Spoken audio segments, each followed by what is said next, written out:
Alright, for Full Adrenaline Hunting, this is Scott Gregg, and tonight we're going to make something a little bit different, very easy. We're going to make venison fajitas out of the inner tenderloins, or sweet loins some people call them.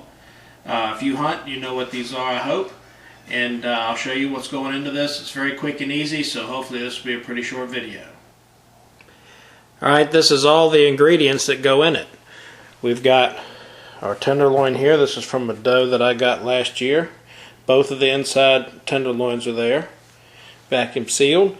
Your favorite brand of fajita spice mix. I know you can mix your own, and I do, but tonight I'm feeling lazy. I'm using the mix. A green pepper, a red pepper. I like a red onion, some diced up garlic, and of course some flour tortillas to roll everything up. We'll also add our favorite hot sauce, probably a little lettuce on there when everything's done. And I'm going to slice all this up, and instead of using the usual frying pan tonight, I'm going to go with my wok, just because it's big and you can do all this without totally wrecking your kitchen is bad. So with that, we'll get started. Something I want to show you guys right quick. This is the sweet loins we're talking about that we're making the fajitas with here, and I just wanted to show you. Very important step, if I can get this in the camera. All this fat that's on here, get rid of that. People who say they don't like deer meat, that's because they got all this crap on there. The fat is where all the gaminess comes from. So peel off what you can with the sweet loins. It's real easy. What doesn't peel off easily, just cut off with your cleaver, your knife, or whatever, and start out with some good clean pieces of meat. Like I said, all this fat stuff on here, get rid of that. Rinse it off real good and chop it up, and it'll make your dish a whole lot better. Look, that's a nice piece of meat right there.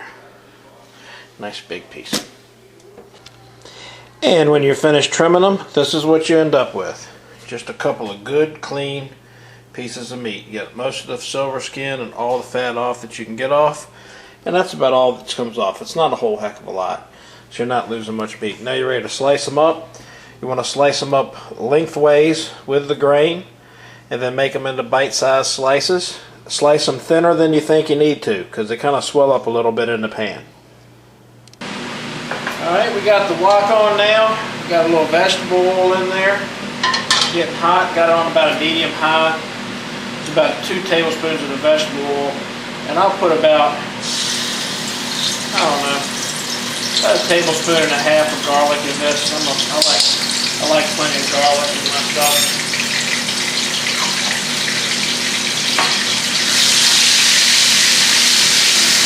Throw your meat in. That's about a pound of that meat we were slicing up. You see I've got nice thin slices. Just get that in there. And don't slice your meat until last. Otherwise it'll bleed out on you. Like it or not, blood is flavor. You don't want to have all the blood drain out of the meat before you cook it. And I like cooking the meat and the vegetables. So before I do that, I will throw in a little black pepper.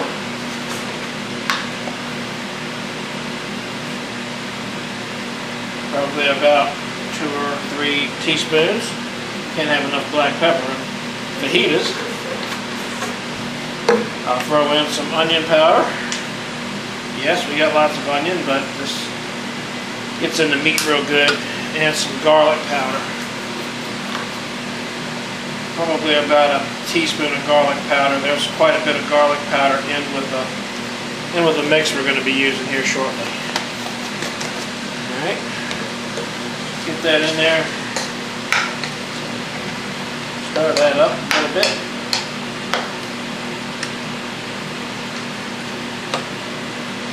You see, that's just barely starting to cook. I need a little more heat there.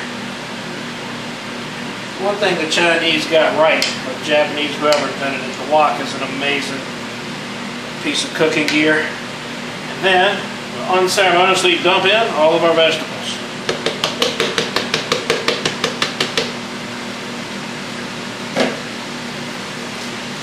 Stir all that together.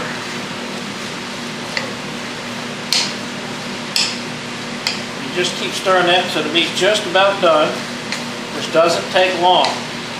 Remember, it's wild game, so you're looking at a medium rare to medium tops. It's a very sweet meat, works really good.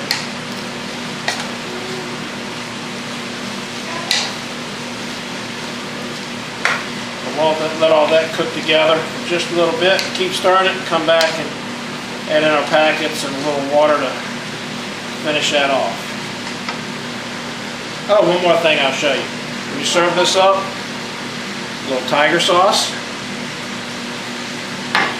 or Tabasco or Texas Pete chipotle pepper sauce. Works very good on fajitas. To us, it's not fajitas without it. Well, to me anyway. Alright, so we'll come back to that here in just a few minutes.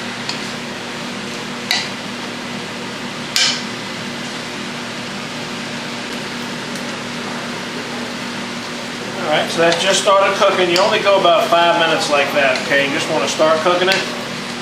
And then go ahead and get your packages of your fajita seasoning out. Get them dumped in there. I'll use 3 for this just because it's a big batch.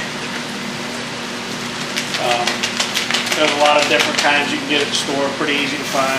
Or like I said, you can mix up your own. I've got a recipe for that, but didn't really want to take the time to fool with that this evening.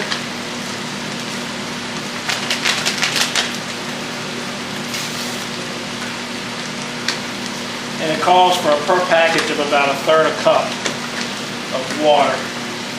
So that's roughly 3/3, which is a cup.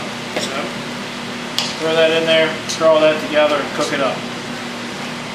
And you'll see why I'm using the wok, because otherwise you'd just be slinging stuff everywhere.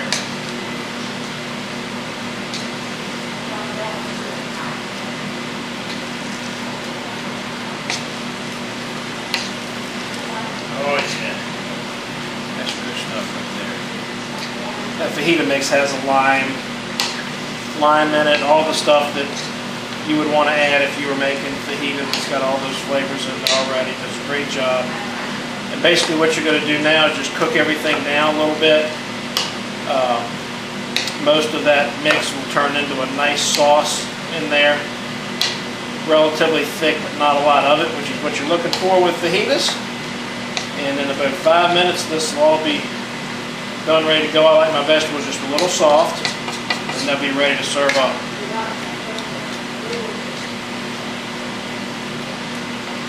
Let me get a good shot on that.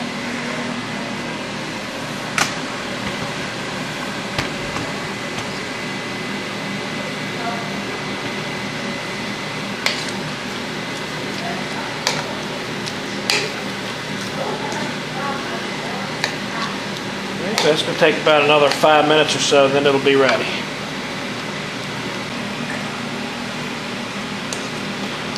This is all done now, ready to plate up. We got a nice little warmed in the microwave flour tortilla, and I know this is a little saucy for fajitas, but that's how I like it. A little of that on there.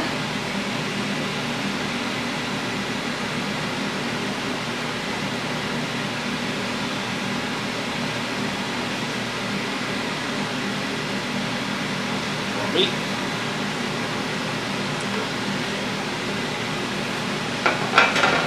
A little bit of chipotle sauce for a little extra kick. Now you top it with whatever else you like. And there you got a lovely venison tenderloin fajita. Don't fry them anymore. This is the best way to go. So that's it for the venison tenderloin fajitas. It's a great recipe, very easy. If you like it less saucy, use a package less, a little less water. It'll come out perfect. It's very easy to make, big crowd pleaser. Once you've made this, you'll never again fry another piece of tenderloin. That's just a waste compared to this. You're going to love it. For fulladrenaline.com, this is Scott Gregg, and I'll see you next time.